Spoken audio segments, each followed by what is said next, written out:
Judge Harrington's custom mahogany gavel struck the sounding block with the ballistic finality of a hollow point bullet, instantly liquidating my nine-figure reality into a pile of worthless equity and shredded corporate legacy. The court awards the defendant absolute custody of the minor children, the $18 million penthouse occupying the top floor of the trust center, and spousal maintenance in the staggering amount of $125,000 monthly, Harrington declared, his amplified voice echoing through the Charlotte Superior Courthouse like an execution order. I sat there in my clearance rack suit, the only tailored garment I retained after Vivian deployed a forensic financial audit of our shared accounts and legally froze every joint asset, watching my wife of 22 years smirk at me from across the polished aisle. She looked radiant in her bespoke $10,000 blazer, every strand of dark hair perfectly anchored in place, red lipstick applied with the surgical precision of a corporate assassin. The same lips that used to whisper corporate strategies now curved into a victorious smile that made my stomach physically revolt.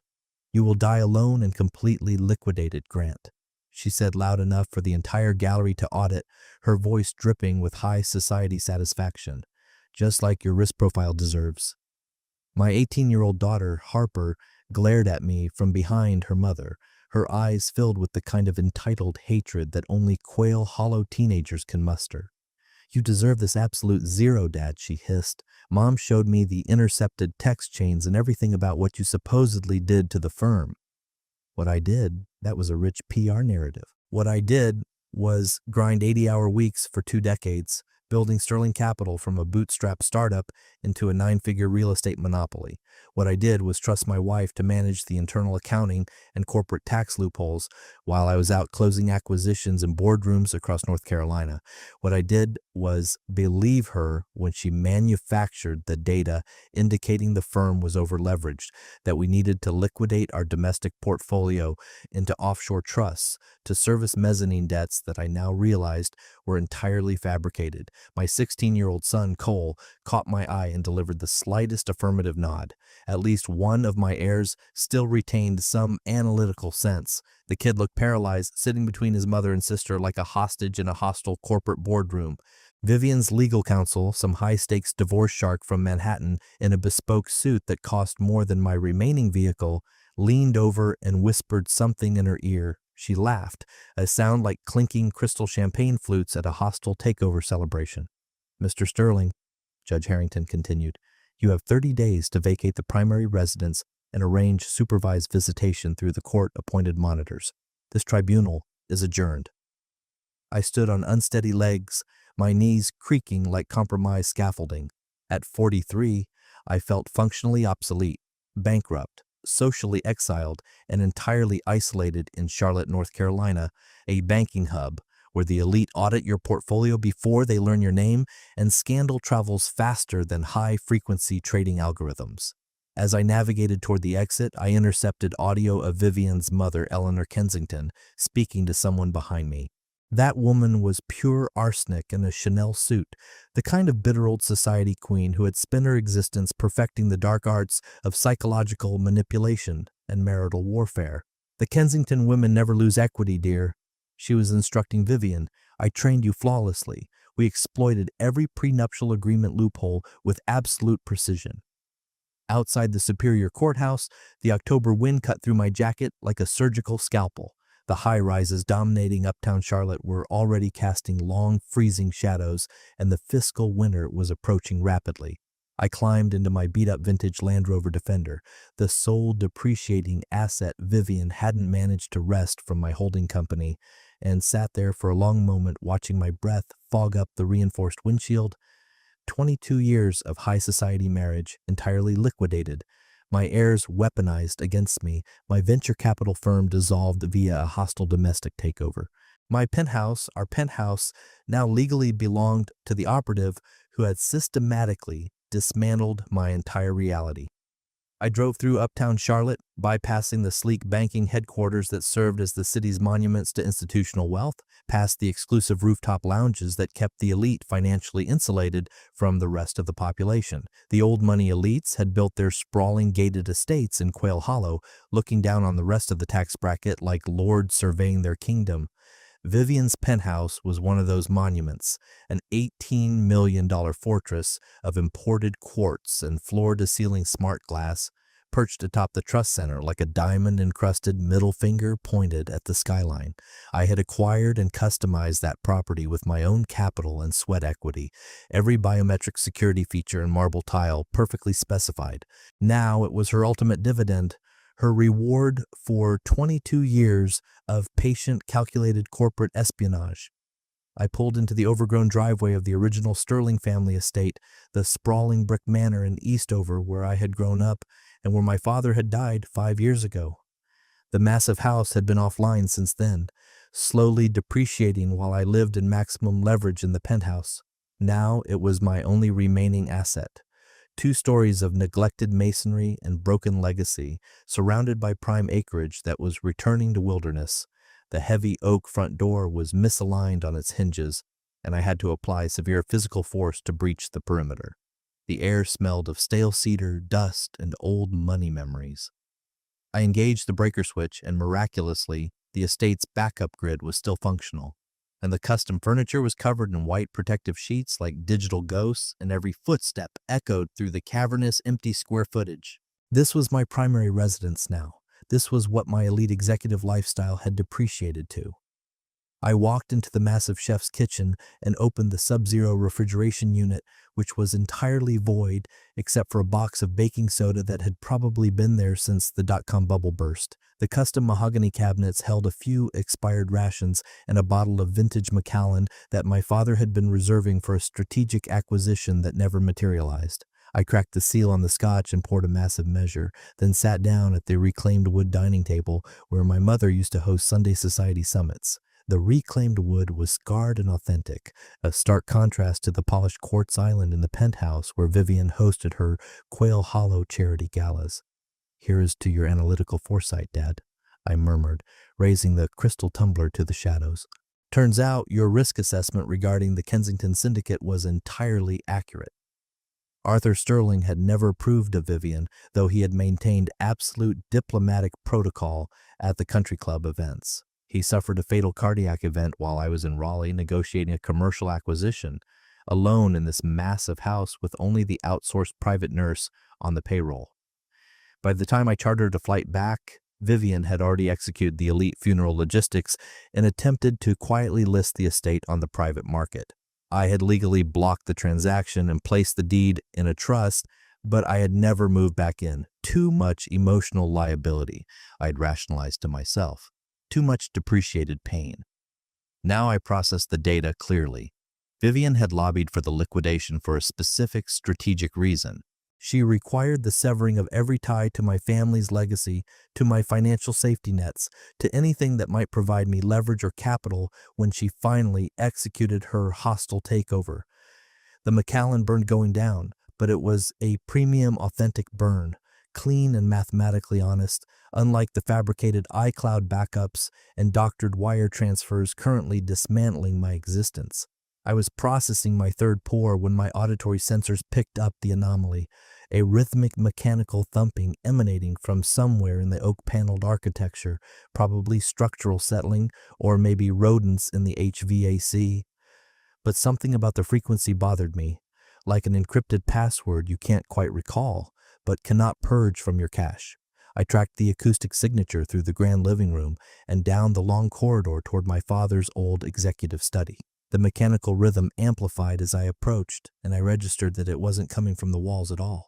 It was operating behind them. The study had always been Arthur's secure facility, lined with floor-to-ceiling bookshelves and smelling of expensive tobacco and imported leather. But now, standing in the threshold with liquid courage overriding my fatigue, I detected an architectural anomaly I had never scanned before. The massive mahogany bookshelf on the far wall wasn't precisely flush with the adjacent units.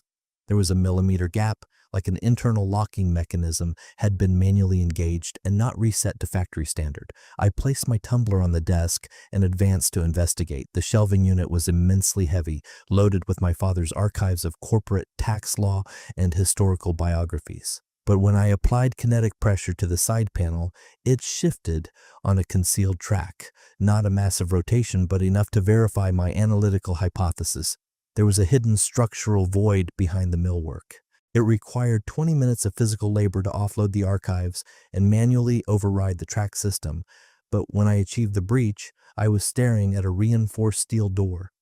Not a hidden passage from a cinematic thriller, but a biometric and keypad-secured vault door, painted to match the dark wood grain and calibrated so flawlessly that you would never detect the seams unless you were conducting a forensic audit of the blueprints. The biometric scanner was offline, but the manual override slot was engaged. Behind it was a climate-controlled server and safe room, approximately 60 square feet, with reinforced concrete boundaries and a bank of LED arrays hanging from the ceiling. The air filtration was stale but bone dry, and the hardware inside was coated in a microscopic layer of dust. In the center of the secure room sat a massive commercial-grade data safe, the analog rotary kind with a titanium handle that looked rated for a nuclear submarine. Secured to the top casing was a heavy envelope with my name typed on it in my father's precise, authoritative formatting. My hand exhibited slight tremors as I breached the seal and extracted the heavy cardstock document inside. Grant, if you are reading this data, then the legal firewalls I constructed have failed, and the worst-case scenario has executed exactly as I feared. The cipher to the vault is your mother's birth date, month, day, year. Inside, you will acquire the physical drives, the intercepted communications, and every data point you require to comprehend the hostile takeover that was executed against me and what is systematically dismantling your portfolio right now. The Kensington women operate on the longest timeline, son, a con vastly more sophisticated than your risk models can project. What Vivian is executing against you, her mother Eleanor executed against me 30 fiscal years ago. I lost my initial capital, the commercial real estate assets, even custody of you during the initial settlement phase, but I audited their methodology and I prepared a counteroffensive for this exact timestamp. You now possess the administrative keys. Weaponize this data or die completely liquidated like I almost did. Your father, Arthur Pierce Sterling. P.S. Boot. Up the archived servers and audit the sealed court dockets from 1992. You will find the financial architecture of their extortion highly illuminating. My mother's birthday, March 15, 1943. I dialed the rotary mechanism with hyperfocus precision 031543. The internal tumblers aligned, and the heavy titanium door hissed open on pneumatic hinges with a deeply satisfying mechanical thud. Inside the vault was a devastating arsenal of leverage. Forensic financial audits of shared accounts, high-resolution surveillance photographs, legal documents, and a stack of encrypted hard drives. On top of the physical evidence was a thick, leather-bound executive journal with my father's monogram embossed in gold foil on the cover. I extracted the journal and a thick stack of the glossy surveillance photos and transported them back to the chef's kitchen, where the lumen output was superior and the Macallan was waiting.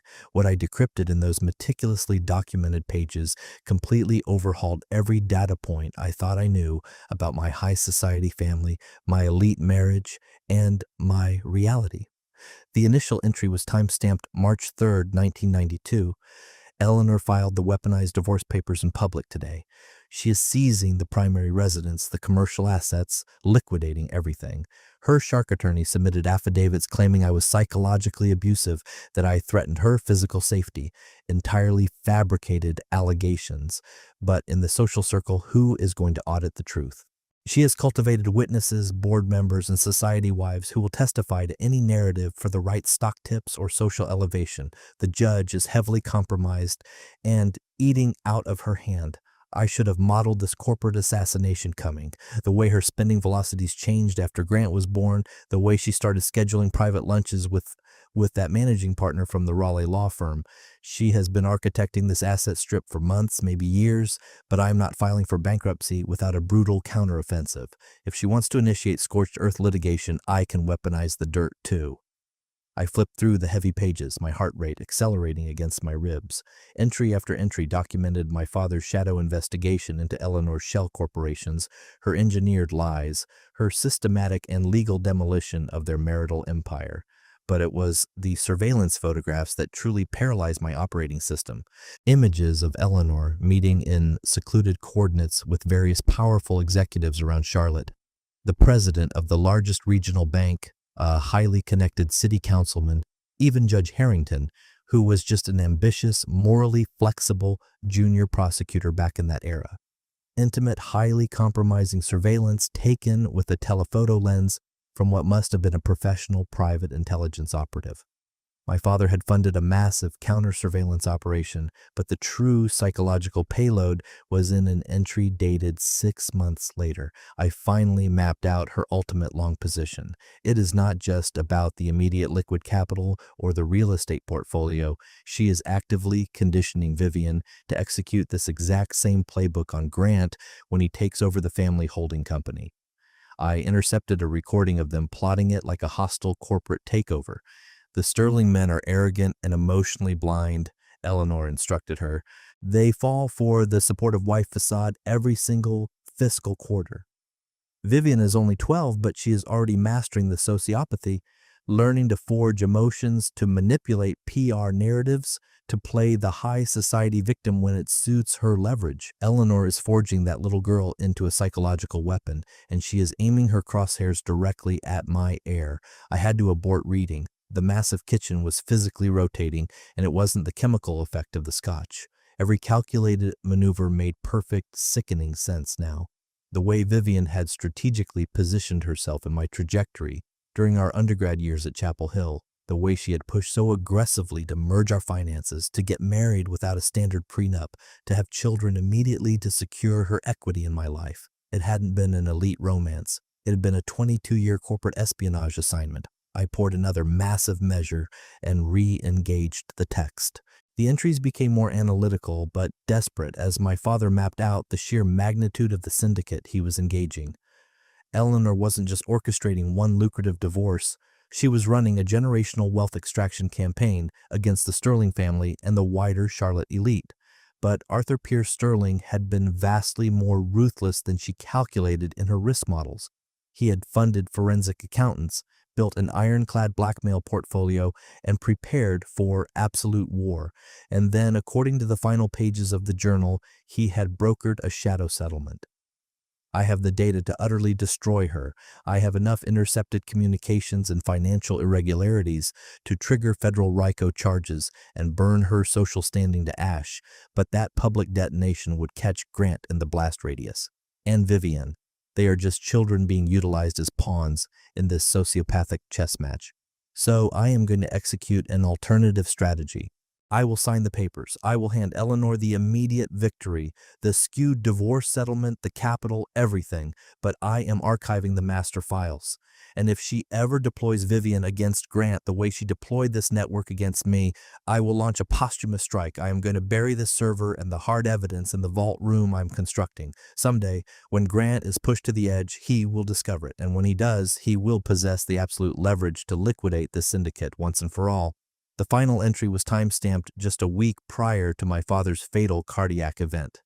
Vivian is initiating the final phase. I can track it in her micro-expressions when she audits Grant's success. The same cold, predatory calculation I used to monitor in her mother's eyes.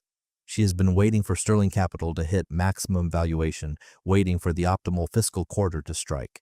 Grant doesn't detect the trap because his ego and his heart will not allow him to audit his own wife. He loves her, or he thinks he loves the avatar she constructed, but love is just another social engineering tool to the Kensington women. I will not survive to witness the fallout of this boardroom bloodbath, but I have secured the weaponry Grant requires. The variable is whether my son will be ruthless enough to pull the trigger. I closed the heavy leather journal and leaned back in the custom dining chair, my mind hyperprocessing the data architecture. My father had mapped the entire conspiracy. He had known the exact legal and psychological destruction Vivian was architecting, and he had attempted to construct a financial failsafe for me, but I had been too busy conquering the real estate market, too arrogant, too blinded by the perfect Quail Hollow family image to audit my own home. Well, the blindfold was permanently removed, and I was analyzing the raw code of my destruction. I marched back to the climate-controlled vault and extracted the rest of the arsenal. The high-res surveillance glossies, the encrypted hard drives, the offshore bank ledgers. I booted up my encrypted laptop and started running the files. There were wire transfer logs showing black market payments to various key officials in the Mecklenburg County legal system, transcripts of intercepted burner phone communications, even downloaded iCloud backups from Eleanor's old devices proving systemic extortion. My father had engineered a RICO case against the Kensington Syndicate that would make a federal prosecutor salivate, and now I held the administrative rights. I spent the entire night cross-referencing the ledgers, piecing together the timeline of their fraud. By the time the Carolina sun crested the tree line, I had a flawless schematic of the enemy network. Eleanor Kensington wasn't just a bitter, grasping socialite.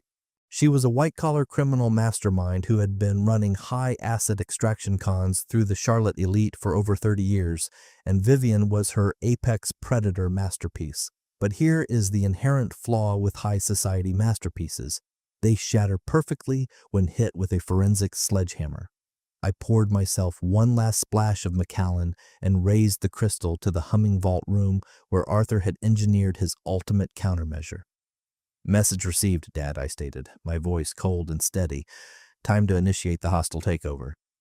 I regained consciousness on the kitchen's imported tile floor at noon with a hangover that felt like a hostile corporate raid and the metallic taste of vengeance in my mouth. The Executive Journal and surveillance glossies were spread across the floor like the aftermath of a federal raid, which I was beginning to calculate they essentially were. My secure smartphone logged 17 missed connections from various unlisted numbers, plus 3 urgent voicemails from my son Cole. I engaged the first audio file while I brewed espresso using beans that were probably older than my fraudulent marriage. "Dad, it is Cole. Mom is hosting a massive gala at the Penthouse tonight. She invited half of the Quail Hollow Club and the city council. I overheard her telling grandmother Eleanor that it is a celebration of her new philanthropic foundation or something. I thought you needed the intel. Also, Harper uploaded a highly targeted smear video about you on TikTok. It is going viral. It is a massive PR nightmare, Dad." The second voicemail was shorter, his voice cracking slightly. "Dad, please call me back. I am legitimately worried about your mental state." The third was just dead air, heavy breathing, and a sharp disconnect. I bypassed my lock screen and pulled up Harper's TikTok profile. The highly produced video had already crossed 50,000 views, a catastrophic metric considering it was circulating strictly among the Charlotte elite and our former corporate partners. She was sitting in what used to be my private home office, with the Charlotte skyline visible through the $100,000 floor-to-ceiling windows I had personally overseen the installation of. "So, my dad has completely mentally fractured," she was broadcasting to the camera, her tone dripping with rehearsed, elite teenage disdain. "He has been obsessively stalking my mom and her new partner, and now he is squatting in this decaying old Eastover estate like some paranoid, bankrupt hermit. My mom's legal team says he is a physical threat, but honestly, he is just a complete financial failure. Preston, that is my mom's new fiance. He is a tech visionary and literally everything my toxic dad never was. Successful, emotionally intelligent, treats my mom like absolute royalty. My dad could never scale to his level." The comment section was a synchronized assassination of my character. Hundreds of verified accounts and strangers calling me a narcissistic sociopath, a deadbeat, a toxic liability. My daughter had essentially weaponized her social media to paint a massive glowing target on my back for the entire digital world to audit. I dialed Cole's private number, but it immediately routed to voicemail. Vivian had undoubtedly confiscated his devices to maintain absolute information control. After 3 shots of espresso and a shower that barely registered as lukewarm, I drove my Defender down into the city to run my own ground-level reconnaissance. If Arthur Pierce Sterling had taught me one corporate truth, it was that asymmetry of information equals absolute power, and right now I was trading at a deficit because I lacked the current operational metrics. My first waypoint was the Charlotte Public Library Archives, a quiet, heavily funded brutalist building that catered to the researchers who knew digital history could be altered. Mrs. Carmichael, the head archivist, had been managing the local historical records since before I inherited the firm, possessing the kind of institutional memory that rivaled a Palantir database. Grant Sterling, she murmured as I breached the quiet reading room, her voice carrying that specific, condescending tone, the elite reserved for those who have fallen from grace. I read the filings about the divorce, a catastrophic restructuring. Mrs. Carmichael, I need administrative access to the microfiche archives from 1992, specifically the Charlotte Observer Business and Society sections. She raised a perfectly manicured eyebrow, but led me to the digital scanning machines in the restricted back sector. What exact historical data are you mining for? The architecture of my father's divorce. The settlement was heavily redacted. I need the public narrative.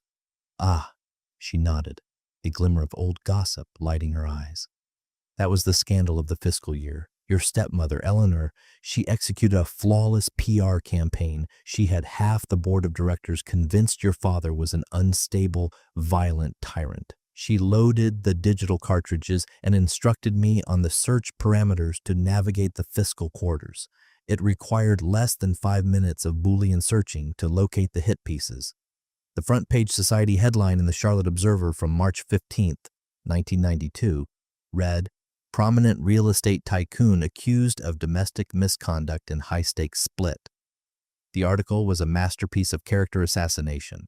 According to the police blotters and court leaks, Eleanor Kensington Sterling had filed weaponized divorce papers citing a systemic pattern of psychological and financial abuse that had escalated to the point where she required private security for her and her daughter. There were on-the-record quotes from prominent neighbors in the gated community who claimed to have intercepted violent altercations echoing from the Sterling estate. But what made my analytical mind instantly lock on were the names of those supposedly concerned neighbors. The Wentworths, whose estate was separated by 3 acres of dense forestry, the Blakes, who resided entirely on the other side of the country club, assets who couldn't possibly have intercepted audio from inside our reinforced walls unless they had active surveillance bugs planted. I scrolled further down the digital archive. The piece noted that Eleanor's brave legal stand was being heavily backed by pillars of the Charlotte business community, specifically banking executive William Harrington, Judge Harrington's father, and real estate developer Dale Blake. Dale Blake, as in Preston Blake's father, Vivian's current tech heir fiancé. The syndicate's roots were deep and incestuous. "Mrs. Carmichael," I called out softly, "do you recall any public defense from my father's legal team?" She adjusted her reading glasses and peered at the glowing monitor.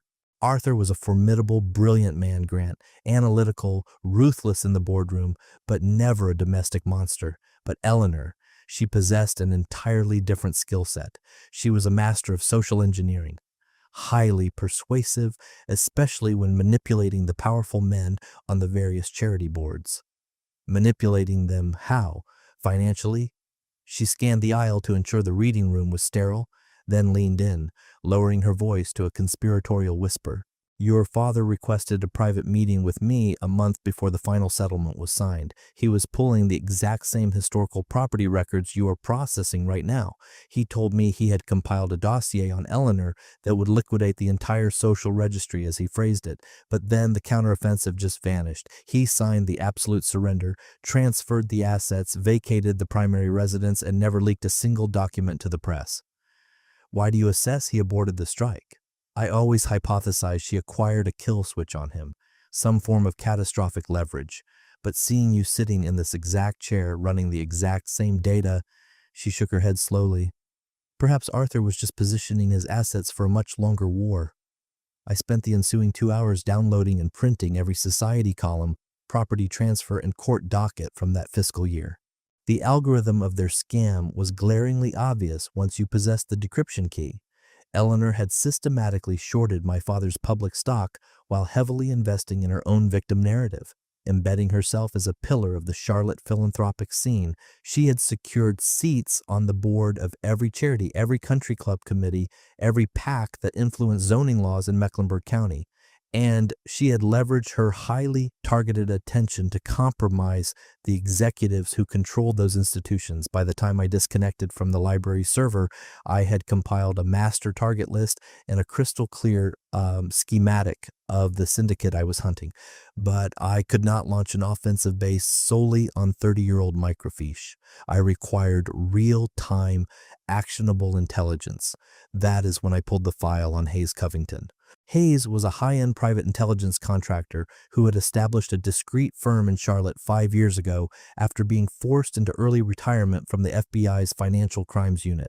He was cynical, functioned on nicotine and black coffee, and possessed a notorious reputation for bypassing every encryption protocol and knowing the darkest liabilities of the Carolina elite. He also owed me a massive professional favor from when I had quietly covered his legal retainers after a botched corporate espionage case almost cost him his federal license. I tracked his burner phone to the cellar at Duckworth's, a subterranean speakeasy in Uptown that catered to the kind of operators who dealt in raw data and drank premium bourbon before noon. He was occupying the darkest corner booth, nursing a local draft, and scrolling through lines of code on a heavily encrypted tablet that looked rated for military deployment. "Grant Sterling," he muttered without lifting his optics from the screen. "Read the Bloomberg alert that you got utterly liquidated in family court yesterday. Data flows like water in this sector. In the Charlotte elite circles, intelligence travels at the speed of wire transfers, which is instantaneous." He powered down the tablet and finally met my gaze. "What exactly is the scope of work you require?" I slid into the cracked leather booth across from him and signaled the bartender for a bourbon. "I need to put you on retainer." "To hunt who?" "I want a comprehensive forensic deep dive into Vivian, her mother Eleanor Kensington, and Preston Blake." "Define comprehensive." "GPS tracking, intercepted text chains, offshore shell companies, burner phone logs. I want to possess data about their operations that they haven't even encrypted yet." Hayes Covington evaluated me for a long calculating minute. His dark eyes were razor sharp despite the subterranean lighting and the alcohol. "This sounds like a vendetta. This is a hostile corporate restructuring." "Semantics, Grant. The collateral damage is identical." He took a slow drag from his drink and tapped the tablet. "What is the operational budget?" "I know Vivian froze the primary accounts. I have $85,000 in untraceable cash secured in a private safety deposit box. It is the last of my liquid capital. That clears the initial retainer. But Grant, let me provide the threat assessment right now. Once we breach their firewalls, there is no abort protocol. You absolutely certain you want to trigger this specific explosive?" I calculated the contents of my father's heavy journal, the encrypted hard drives sitting in the estate vault, and my daughter's highly weaponized TikTok broadcast, labeling me a toxic failure. "I authorize the strike." "Copy that." He raised his glass in a cynical salute. "Here is to detonating the social registry." We spent the next 90 minutes mapping out the known variables and the suspected targets. Hayes typed rapidly on his tablet, his keystrokes aggressive, occasionally interrupting to demand specific dates and account numbers that proved he was already 3 steps ahead of my raw data. "Eleanor Kensington is the mainframe," he deduced finally. "She has been architecting a highly sophisticated extortion and asset stripping syndicate in the zip code for decades. Your ex-wife is just the upgraded next-generation malware in her system. What is the ultimate objective of the syndicate?" "That is exactly what I am going to decrypt. But Grant, I am briefing you right now. The blowback on this will be lethal. If my algorithm is correct about their operational scale, there are going to be a lot of highly capitalized people in the city who will authorize extreme measures to keep this data buried. Manage the digital footprint. I will manage the fallout." "Acknowledged." He secured his tablet in a Faraday bag and stood up. "Give me exactly 168 hours. I will have a fully verified dossier for you by next Friday." I was navigating the Defender back up toward Eastover when my secure burner phone vibrated. Unlisted number. Local Charlotte area code. "Sterling. Is this Grant Sterling?" The voice was female, highly anxious, the audio quality clipped. "Speaking. Identify yourself." "My name is Patricia Wells. I saw the smear campaign your daughter posted online, and I urgently need to brief you on your wife, on the exact methodology she utilized to destroy my husband." I immediately maneuvered the Defender onto the shoulder of Providence Road. "Define destroy. Can we rendezvous in a secure location? I have forensic data to share, data I should have turned over to the SEC years ago." We established a rendezvous at the Epicenter underground parking deck. It was a brutalist concrete structure with massive blind spots in the security camera coverage, the standard venue for exchanging off-the-books intelligence, which fit the threat level perfectly. Patricia Wells proved to be a high-strung, exhausted woman in her late 50s, wearing a designer trench coat that had seen better fiscal years, chain smoking like she was trying to burn the stress out of her lungs. She was idling in an older model Lexus, and she killed the engine as I approached her window. "I appreciate you taking the meeting," she stated, her hands trembling as she adjusted her grip on the steering wheel. "I evaluated the risk. What intelligence do you have on Vivian?" She exhaled a thick cloud of smoke into the damp garage air. 5 fiscal years ago, my husband Garrison was the managing partner of an elite forensic accounting firm here in Charlotte. We had an 8-figure net worth, 2 kids at Duke, a flawless portfolio. Then Garrison was retained to audit some internal ledgers for Vivian's boutique law firm. I felt a cold spike of adrenaline flood my system. What specific type of audits? Initially, just standard corporate compliance, but then Vivian initiated a psychological manipulation protocol. She started demanding off-the-books favors. She fabricated a narrative that she was experiencing severe domestic abuse from you, that you were illegally hiding capital, that she desperately needed Garrison's expertise to shield her personal assets. And a senior forensic accountant failed to see the con? Patricia laughed, a sharp, broken acoustic.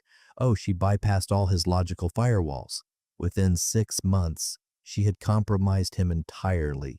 They initiated a physical affair. She systematically convinced him to liquidate our marriage, to cash out his equity in the firm, and prepare to merge assets with her. She swore she was filing the divorce papers on you, and they would build a new empire.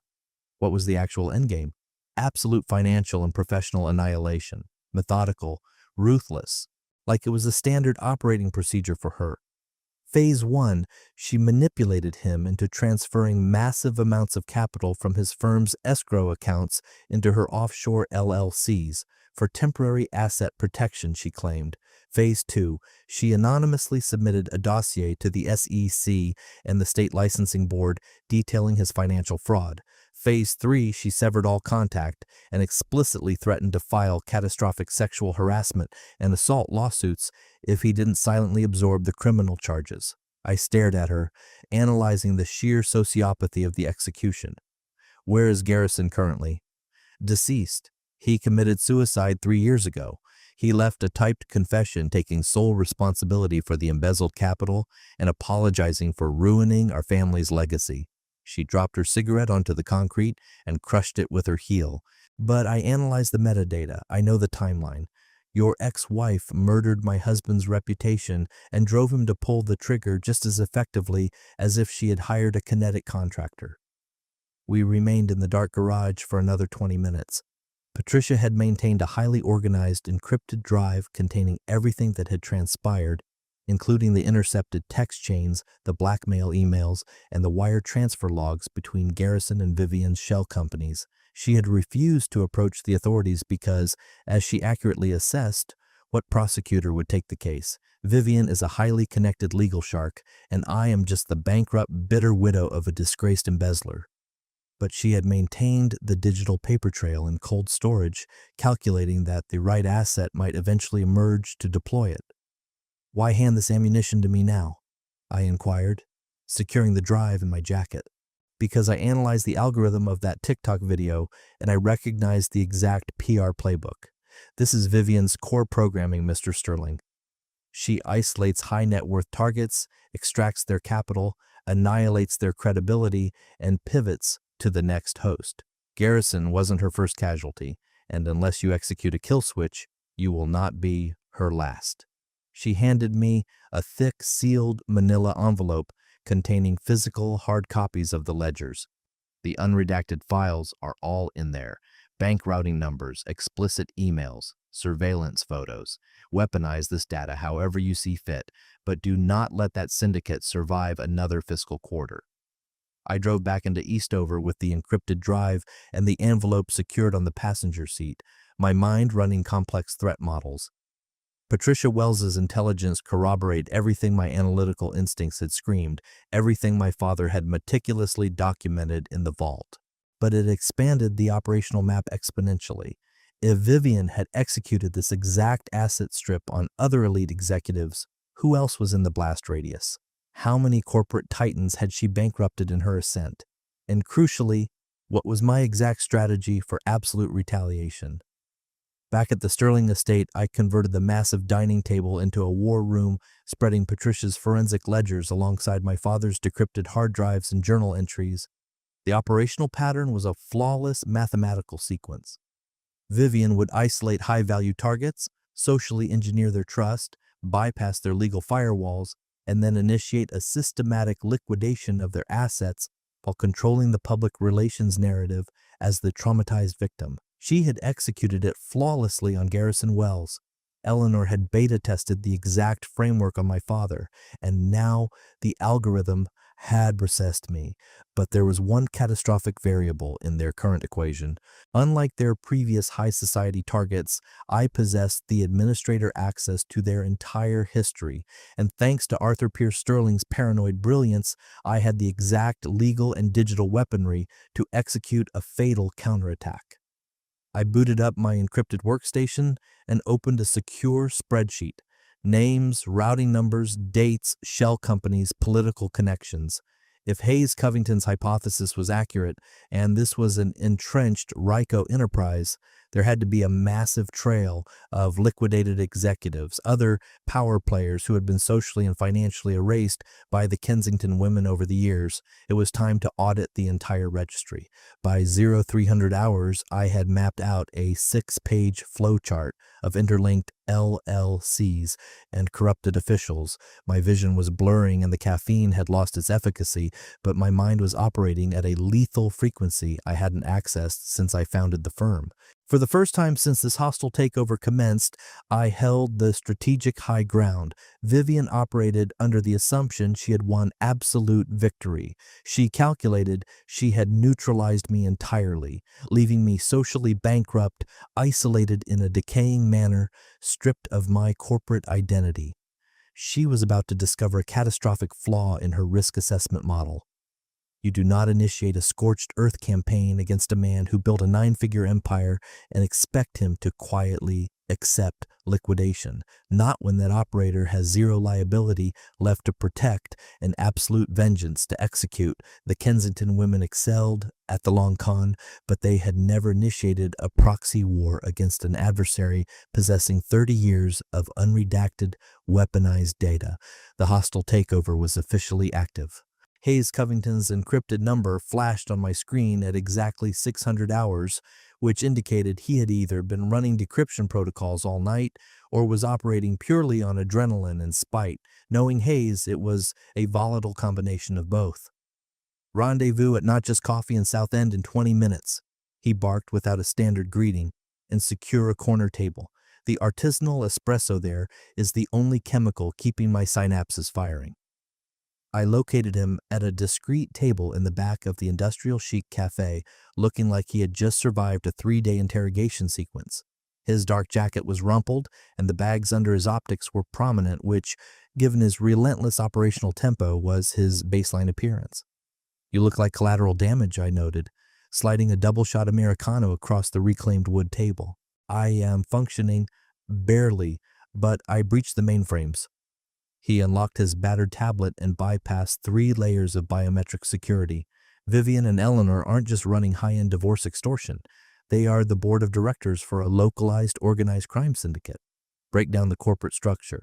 I am stating that they have been systematically isolating, compromising, and financially annihilating high-net-worth males in the Mecklenburg County area for over 3 decades, and they possess massive institutional backing. He tapped the screen, bringing up a complex digital web of connections. They have integrated a network of strategic assets, senior partners at elite law firms, sitting judges, regional bank executives, even high-ranking municipal officials. The temperature in my veins dropped to absolute zero. Quantify the network. Give me a head count. At least 14 fully compromised active participants. Double that metric if you calculate the passive enablers who launder the capital and look the other way. He swiped to a new secure file. But here is the critical vulnerability in their business model. They aren't executing this purely for the capital extraction. They are doing it to consolidate absolute geopolitical power in the city. Elaborate. Hayes pulled a physical encrypted flash drive from his jacket and plugged it in, bringing up highly classified surveillance photos on the screen. They displayed various Charlotte power brokers. Some I had done commercial deals with, others I recognized from the Quail Hollow circuit, all engaged in highly compromised scenarios. Private VIP rooms, offshore yacht parties, clandestine real estate zoning meetings. "This is Eleanor's executive board," he stated, tapping the high-res images. "Judge Harrington, Bank President Wentworth, Councilman Preston Blake, the former chief of police. Every single one of these operators has been systematically compromised, blackmailed, or financially tethered by the Kensington women over the past 30 years. Compromised using what exact leverage? Honeypots primarily, high-end escorts, illicit offshore accounts, sometimes just aggressively documented bribery." He expanded a photograph of Eleanor holding court at a recent Quail Hollow charity gala, surrounded by a phalanx of powerful men. "Eleanor has been playing three-dimensional chess since she breached the city's elite in 1990. She isolates the apex predators, socially engineers their trusts, facilitates illicit favors for them, and then weaponizes the documentation of those favors to extort exponentially larger concessions. And Vivian's exact function? Vivian is the upgraded software. More ruthless, technologically superior, flawless at scrubbing her digital footprint. While Eleanor manages the legacy establishment, Vivian runs point on the tech sector and new money executives. Targets like you, like Garrison Wells, like at least a half-dozen other venture capitalists we are currently decrypting." I audited the surveillance images, my mind struggling to process the sheer magnitude of the fraud. "This is mathematically impossible. How has a RICO enterprise of this scale evaded federal audits for 30 years? Because they maintain strict operational security. They are infinitely patient. They never over-leverage a single target. They utilize legal loopholes flawlessly. And crucially, they engineer the public narrative so their targets are too socially radioactive or legally paralyzed to launch a counteroffensive." Hayes lit a cigarette, completely ignoring the strict municipal codes and the barista's glare. "Analyze the psychology, Grant. What Alpha CEO wants to issue a press release admitting he was entirely dismantled by his wife? What venture capitalist wants to testify in open court that he was honeypotted and extorted? So they absorb the losses, and the syndicate operates with total impunity." They operated with impunity. Past tense. Hayes's lips twitched into a predatory smile, and for the first time since I authorized his retainer, he looked dangerous and highly motivated. "Exactly, because they miscalculated the risk assessment on you. What specific error did they commit? They failed to permanently delete the legacy files that they left the witnesses breathing. Your father compiled a flawless paper trail, and he wasn't the only executive who documented the breaches." Hayes extracted a massive encrypted hard drive from his tactical bag. "I have spent the past 168 hours running dark web queries and locating the other liquidated executives, the other legacy families whose empires were dismantled by the Kensington Syndicate. Most of them were too psychologically fractured or legally gagged to retaliate, but they maintained backup servers, offshore ledgers, intercepted emails, hidden nanny cam footage, offshore wire transfers." He tapped the drive. "I have aggregated hundreds of gigabytes of raw, actionable data, swift codes proving illicit transfers, hidden server logs exposing the extortion networks, high-definition audio and video that will trigger immediate federal indictments and end high society marriages permanently. This drive contains enough verified intel to trigger a DOJ investigation into the entire Mecklenburg County power structure." I assessed, staring at the small piece of hardware. "That is the exact objective, but Grant, you need to fully brief yourself on the threat level we are escalating to. The syndicate has executed wet work to protect this exact data." Define wet work. Garrison Wells wasn't the only forced suicide categorized on their balance sheet. My algorithms have flagged at least 3 other unnatural deaths connected to this enterprise over the years, plus a series of highly convenient fatal accidents involving potential whistleblowers. Hayes's voice dropped to a lethal register. "They do not just liquidate portfolios. When their operational security is threatened, they terminate the asset." I leaned back against the reclaimed wood, my mind shifting into absolute combat mode. What had initiated as a brutal high-asset divorce had escalated into a fight for survival against a highly organized criminal syndicate. But I had pushed all my chips into the center of the table. I wasn't folding. What is the tactical recommendation?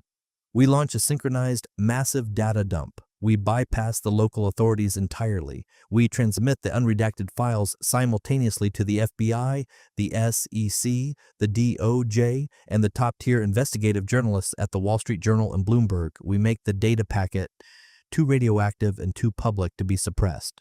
And our protocol in the interim? In the interim, we maintain extreme operational security, we assume our comms are monitored, and we acquire the final keystone piece of evidence. He secured the hard drive back in his bag. Vivian is hosting a massive high-security gala at the Trust Center Penthouse tonight. The official PR narrative is a celebration of her new philanthropic foundation, but my intel confirms the entire executive board of the syndicate will be in attendance. It is a catastrophic security vulnerability and the optimal environment to deploy covert surveillance, intercept audio, and clone devices. How do we breach the perimeter? I am legally barred from the premises, and they will have private security at the elevators. Hayes's predatory smile returned. I've already engineered a back door. I have got an active asset inside the elite catering company Vivian contracted, a logistics manager named Rosa who was financially ruined by Bank President Wentworth and is highly motivated to facilitate our strike. Just maintain strict visual discipline, do not engage any targets verbally, and maneuver yourself into proximity of the primary VIPs. Hayes instructed an hour later as he integrated a military-grade audio interceptor into my collar. This hardware has a directional microphone that captures clean audio from 15 feet out, bypassing ambient noise. You do not need to breach their personal space. What is the contingency if a board member recognizes my biometrics? I asked, adjusting the stiff high-end catering uniform. Even with the hair slicked back and the customized optical frames? Trust the psychology of the elite. To them, in that uniform, you are invisible. You are infrastructure, not a human being. Hayes's assessment was chillingly accurate. The disguise altered my silhouette and facial structure enough to defeat casual optical sweeps. But the real cloaking device was the arrogance of the ultra-wealthy. The gala was operating at maximum capacity when I breached the Trust Center Penthouse via the service elevator. Vivian had spared zero expense in liquidating my capital for this event. There were over 100 Tier 1 socialites and executives circulating, dressed in bespoke couture and consuming vintage champagne that cost more per bottle than the median Charlotte mortgage payment. I integrated smoothly into the catering logistics flow, grabbing a silver tray of artisanal hors d'oeuvres and vectoring toward the main VIP lounge. Rosa, a highly efficient, sharp-eyed operator in her 40s, adjusted my collar and gave me the final tactical briefing. Maintain your ghost protocol, she whispered sharply. You are just a mechanism for delivering calories. They will look right through your molecular structure. She was absolutely correct. I navigated the dense crowd, refilling crystal flutes and clearing plates, and not a single CEO or socialite registered my presence. It was like I was a digital phantom haunting the exact high-tech fortress I'd financed. The intercepted audio I recorded was catastrophic. Judge Harrington was openly advising a tech billionaire on how to leverage his courtroom to intentionally bankrupt a rival startup during the litigation. Bank President Wentworth was laughing with a developer about intentionally triggering defaults on prime South End commercial properties to acquire them at auction. Councilman Preston Blake was bragging to a PAC donor about securing a massive municipal contract via a rigged bidding process that would yield an 8-figure kickback, but it was the encrypted summit between Vivian and Eleanor that yielded the kill shot data. I was actively pouring a 2010 Dom Perignon near the custom marble fireplace when my interceptor locked onto Eleanor's distinct commanding frequency behind a privacy screen. The sterling liquidation was executed flawlessly. She was dictating to her daughter. Grant's psychology is completely shattered. He is barricaded in that decaying Eastover estate like a paranoid failure. He will self-medicate into a fatal cardiac event within 3 fiscal quarters.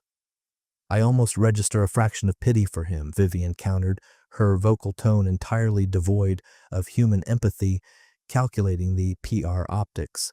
22 years of joint filings, and he never audited the reality of the marriage. That is the result of adhering strictly to the operational manual I engineered for you. Absolute patience, flawless psychological mapping, and ruthless legal execution. Eleanor's voice resonated with dark maternal pride. Now, what is the status of the Blake merger? Is Preston prepped for the next extraction phase? Preston is an arrogant liability, but he is a necessary asset. The physical dynamic is adequate, and he is highly pliable to my directives.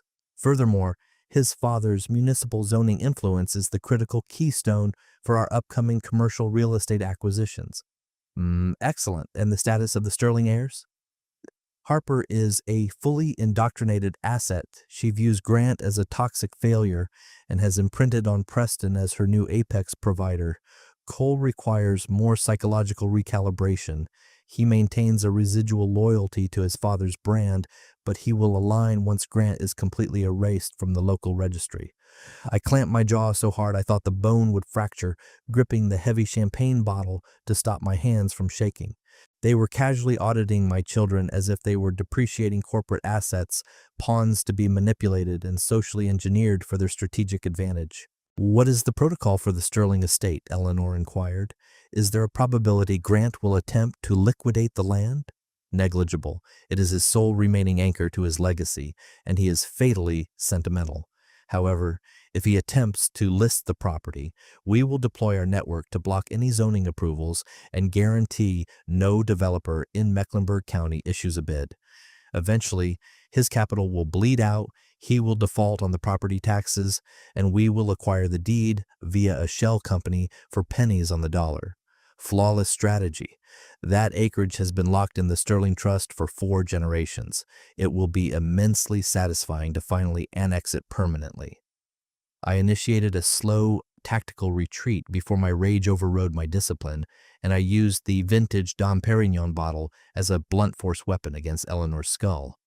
But the interceptor had captured pristine audio of the entire conspiracy.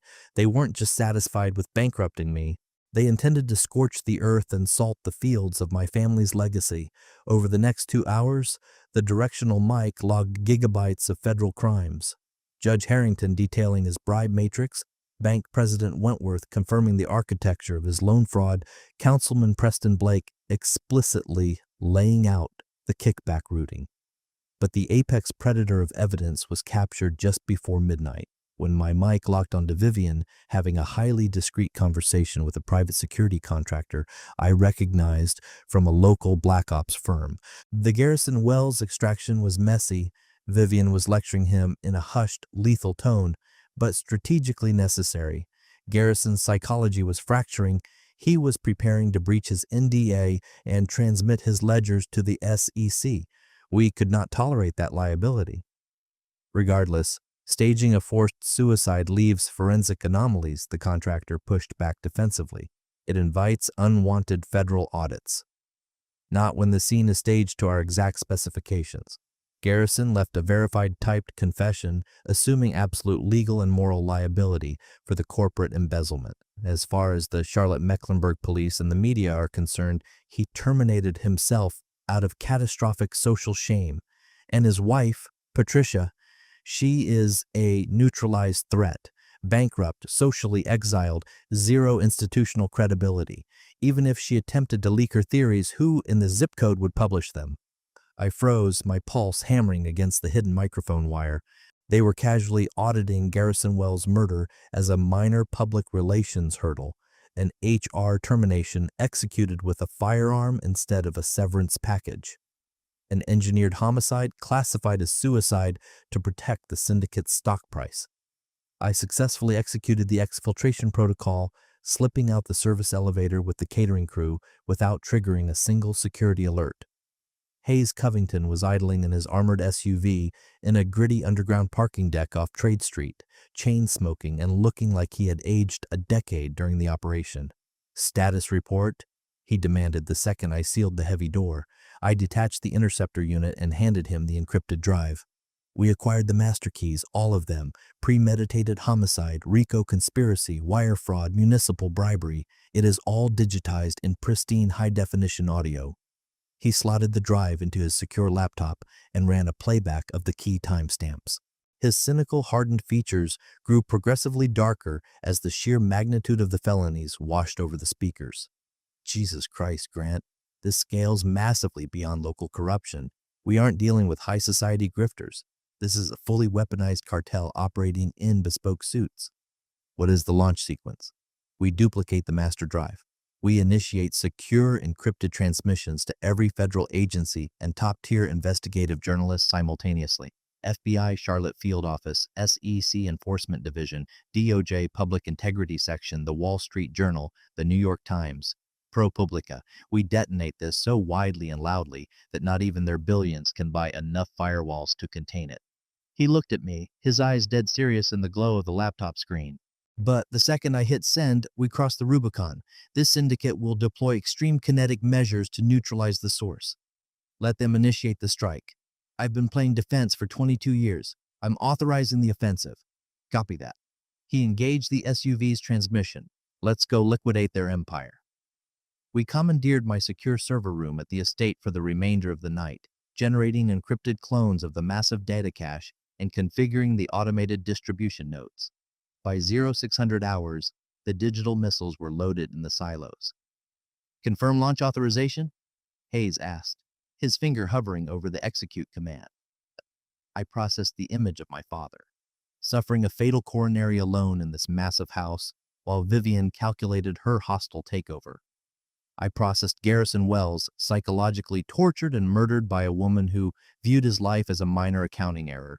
I processed my children, having their neural pathways rewritten by sociopaths who viewed them as human shields and corporate leverage. Authorization confirmed, execute, payload deployed.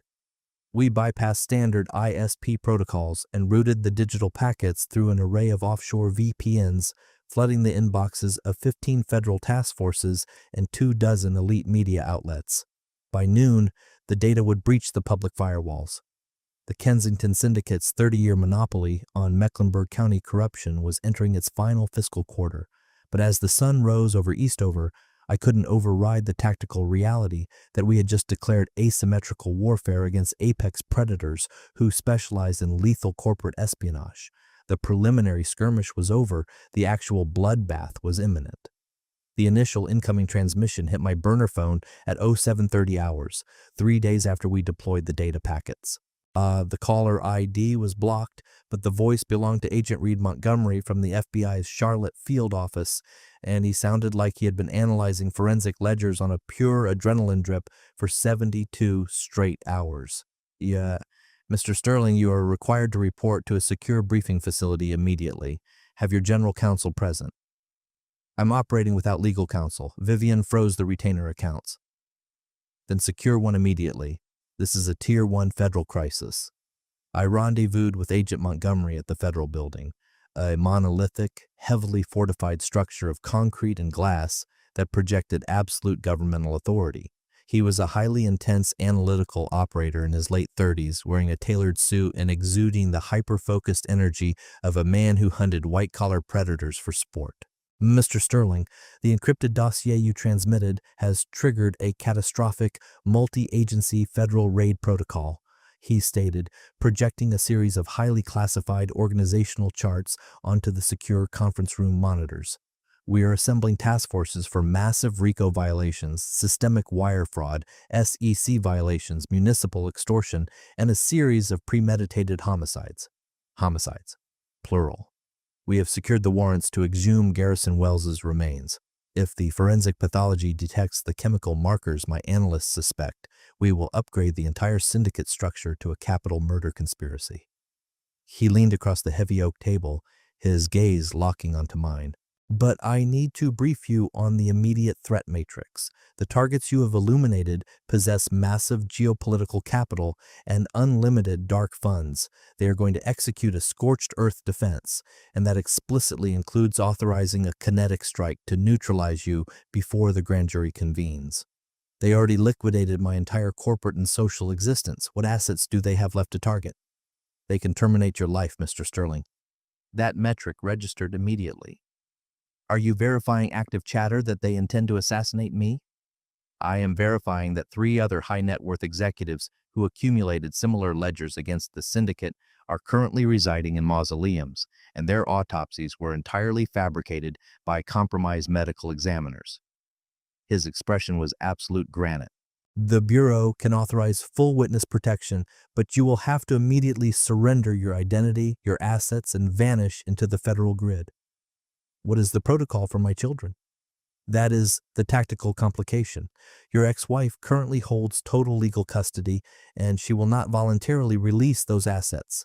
If we can fast-track the RICO indictments, we might be able to extract them into federal custody, but that legal maneuver could take months.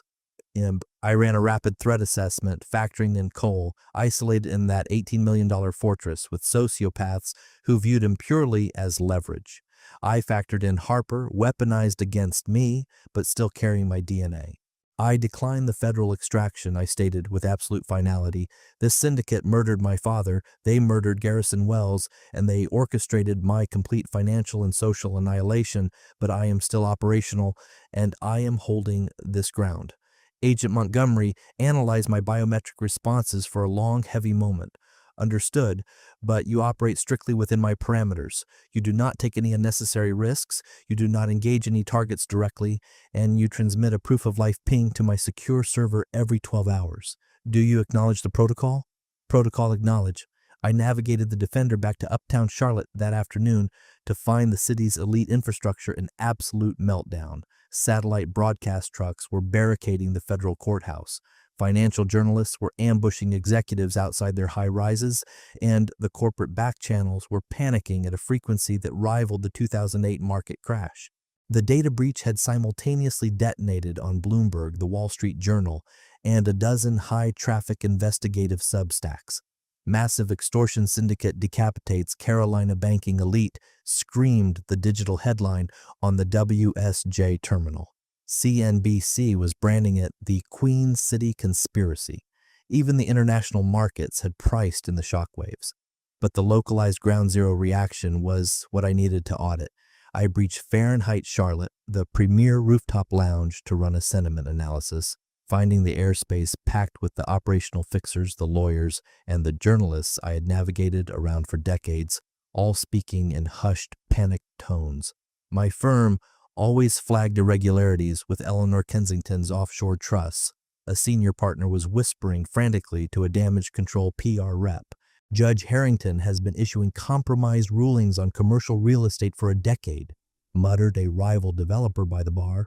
The entire country club knew it, but nobody had the capital to challenge the machine. Exactly how many C-suite executives are facing federal indictments? Asked a panicked voice. I maintained extreme optical discipline and logged the data. The consensus indicated that while the city was paralyzed by the forensic details of the syndicate, the actual existence of the cartel was an open secret. Power centers intuitively recognize a monopoly, even when they lack the subpoena power to audit it. But there was also a distinct vector of hostility targeting my coordinates. A faction of the elite viewed me as a whistleblower hero who had finally shattered the cartel, while the compromised majority viewed me as a radioactive liability who had destabilized their entire economic ecosystem. Grant Sterling executed a legendary kamikaze strike, I will give him that.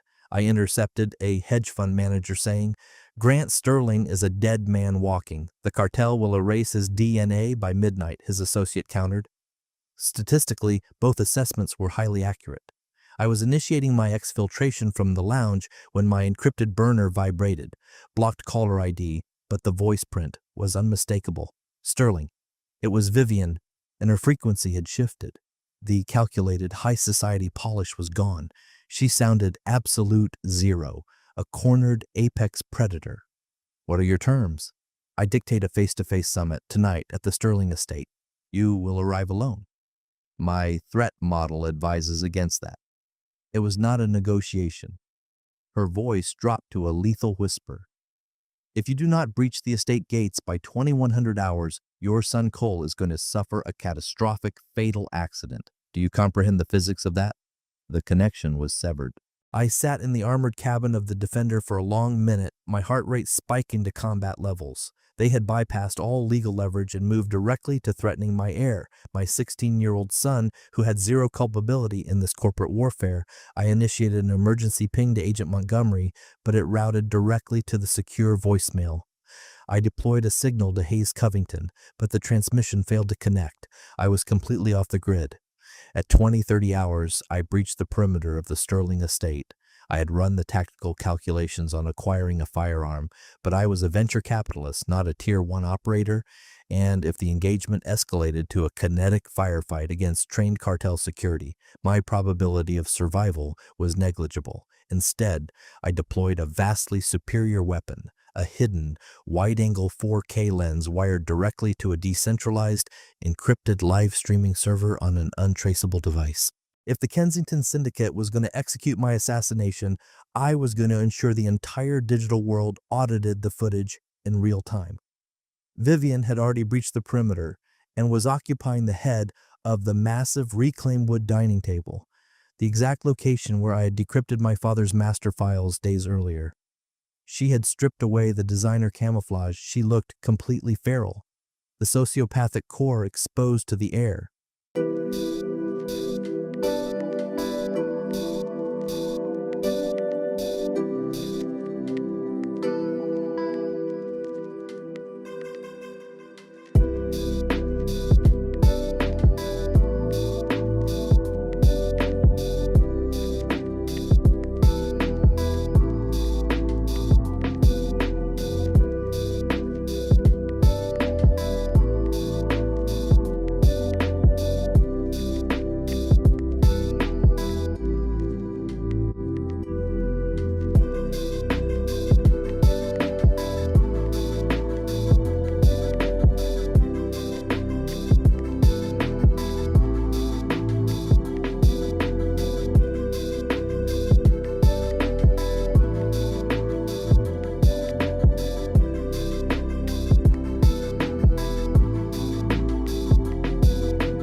The mask of the philanthropic socialite and traumatized mother had been permanently uninstalled.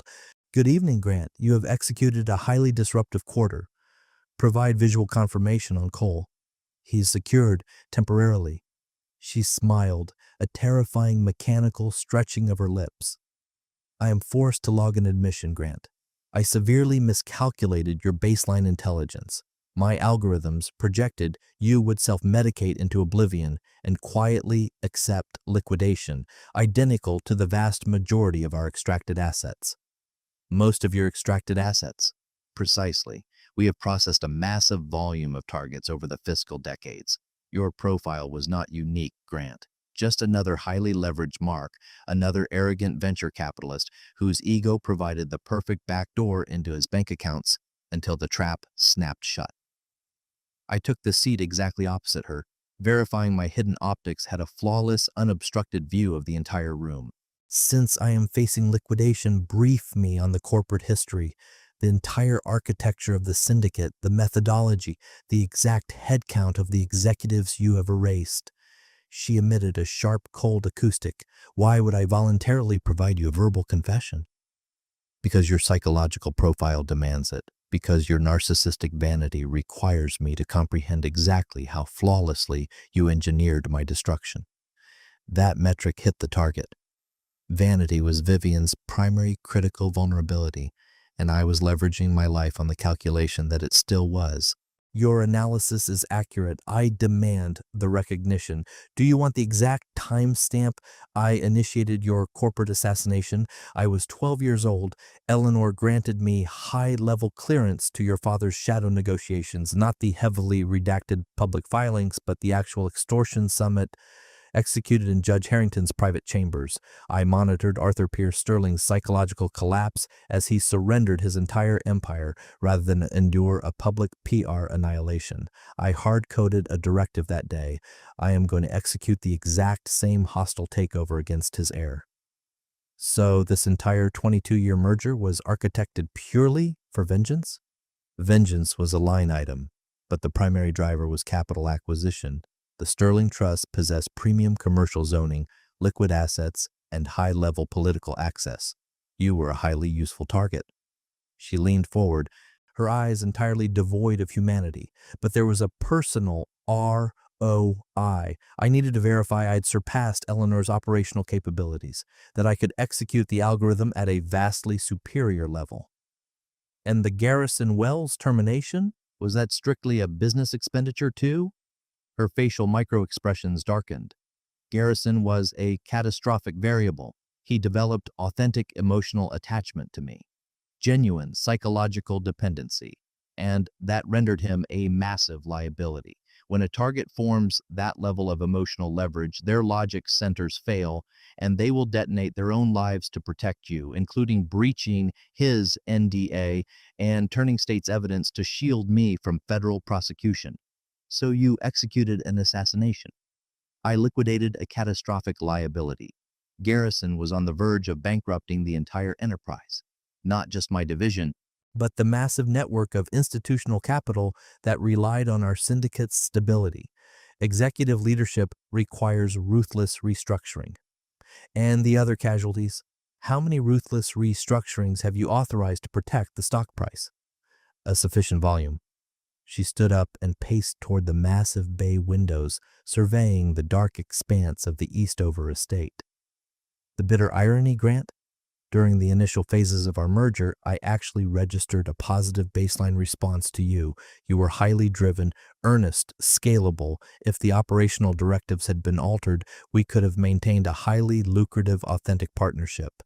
But the directives were locked. They were locked, and now we have reached the terminal phase. She pivoted, her posture radiating absolute malice. You have triggered a systemic collapse, Grant. The DOJ is executing raids across Mecklenburg County. Half the municipal government is facing federal indictments, and Eleanor is mathematically guaranteed to die in a maximum security federal facility. Excellent return on investment. Is it because you have zero remaining equity to protect? And when an apex predator like me has zero remaining equity to protect, my operational parameters become exclusively lethal. Oh, the heavy oak kitchen doors were violently breached and Preston Blake advanced into the room. He was vastly more imposing than his Tech Air PR photo suggested, operating on high-grade steroids and radiating unchecked kinetic violence. He was flanked by two heavily armed contractors in tactical gear, both leveling suppressed automatic weapons. Did you sweep him for recording hardware? Vivian demanded. I maintained absolute silence. Of course you deployed countermeasures. You are not as functionally obsolete as I projected. She issued a sharp hand signal to Preston. Pat down the asset. Preston closed the distance and executed a brutal physical sweep, extracting my primary burner phone and the decoy digital recorder I had planted in my jacket. He shattered both devices against the stone fireplace, grinding the silicon into dust beneath his imported boots. Situation secure, Vivian noted, retaking her position at the head of the table. Let us finalize the terms of your permanent severance package. The FBI task force is actively monitoring my GPS coordinates.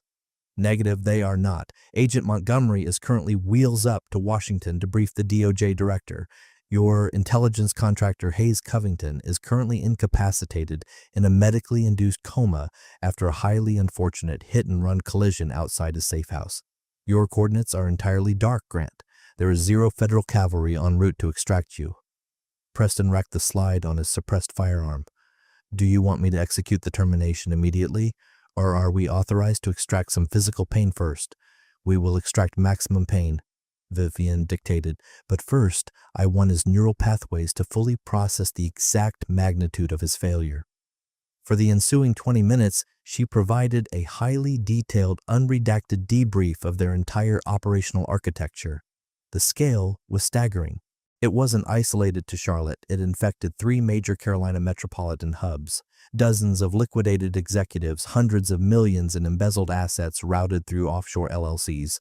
They had been running high-asset extortion, compromising federal judges, manipulating municipal elections, and authorizing assassinations for over 3 decades. We architected an empire, Grant, a flawless, decentralized, invisible empire, and you initiated a scorched earth protocol solely because your fragile ego could not process that your wife possessed vastly superior intelligence.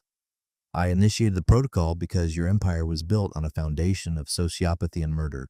Your entire balance sheet is fraudulent. The only variable is the scale of the destruction. She issued the final directive to Preston. Execute the self-destruction protocol. Make the forensic evidence align with suicide. Bankrupt executive terminates himself in the ruins of his family estate. A highly marketable PR narrative. Preston raised the suppressed weapon, aligning the sights with my cranium. Any final statements for the record? I locked eyes with Vivian, the operative I had shared a bed with for 22 years, the mother of my heirs, the sociopath who had systematically dismantled my entire reality. Affirmative, I stated, my voice echoing off the stone walls. I have a final transmission.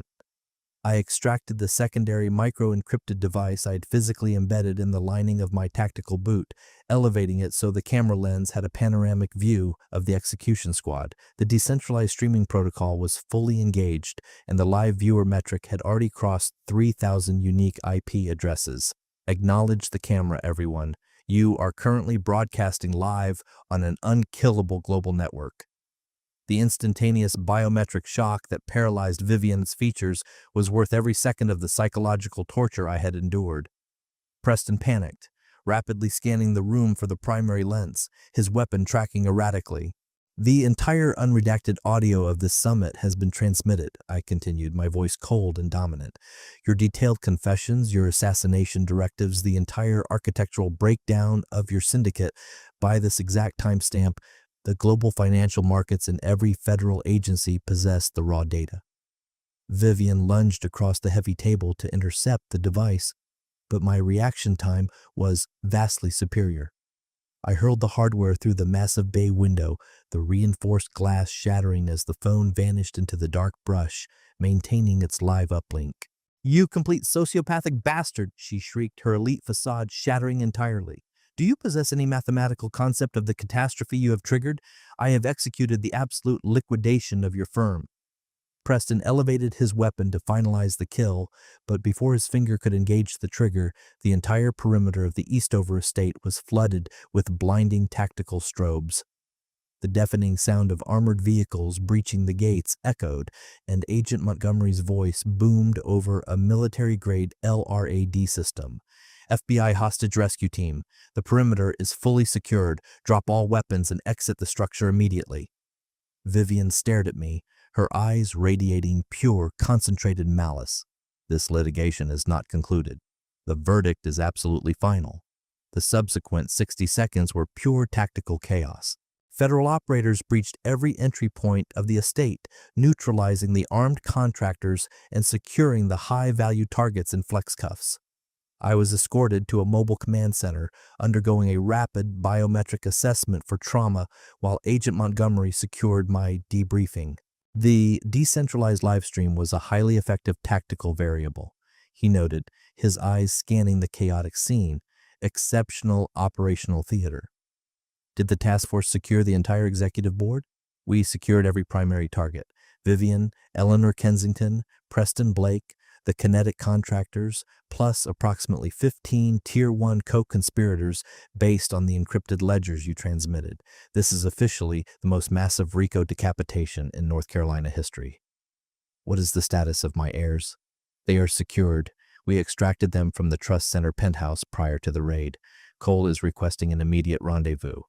I located my son in the rear of a heavily armored FBI transport, his posture radiating shock and systemic confusion, but physically uncompromised. The second he established visual contact, he broke protocol and embraced me with a desperate intensity he hadn't shown since he was a child.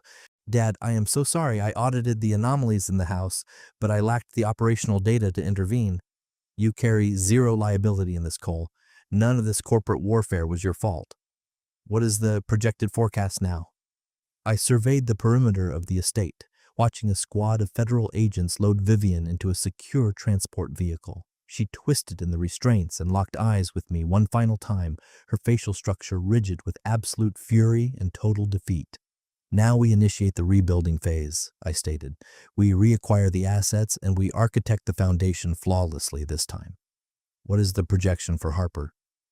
That was the most catastrophic variable in the equation. My daughter had been so thoroughly subjected to psychological warfare that I lacked the data to predict if she could ever be deprogrammed, but I was committed to funding the effort.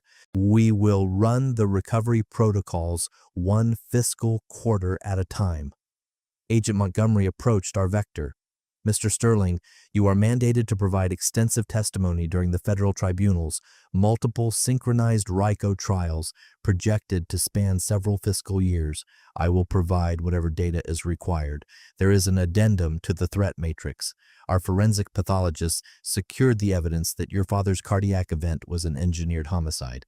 Eleanor Kensington utilized a highly untraceable synthetic toxin to mimic a massive heart attack. The DOJ is officially appending capital murder to her indictment. I absorbed a massive spike of grief and rage, followed rapidly by a cold, analytical relief. Arthur Pierce Sterling had been an extracted asset too, not just a defeated executive who surrendered and died in isolation. Will that forensic data secure a maximum conviction?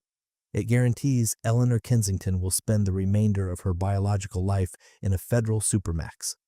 6 months later, I occupied a premium seat in a heavily secured federal courtroom in Charlotte, monitoring as the judge sentenced Vivian to 25 years to life for RICO violations, wire fraud, and accessory to premeditated homicide.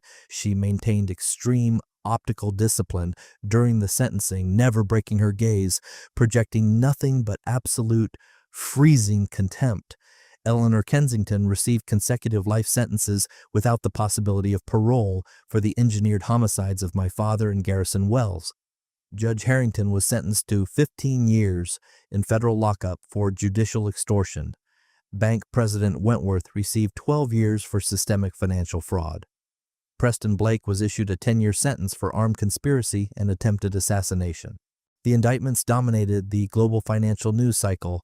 The forensic breakdown of the Charlotte High Society extortion cartel that liquidated executives for 3 decades was optioned for a premium streaming docuseries and a best-selling corporate thriller. I received massive offers for exclusive interviews and consulting contracts, but I declined every bid. My operational bandwidth was allocated to vastly more critical projects. Cole and I reclaimed the Sterling Eastover estate after the FBI released the crime scene tape.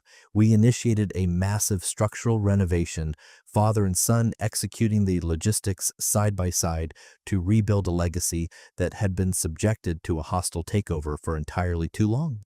Harper's deprogramming was a highly complex process.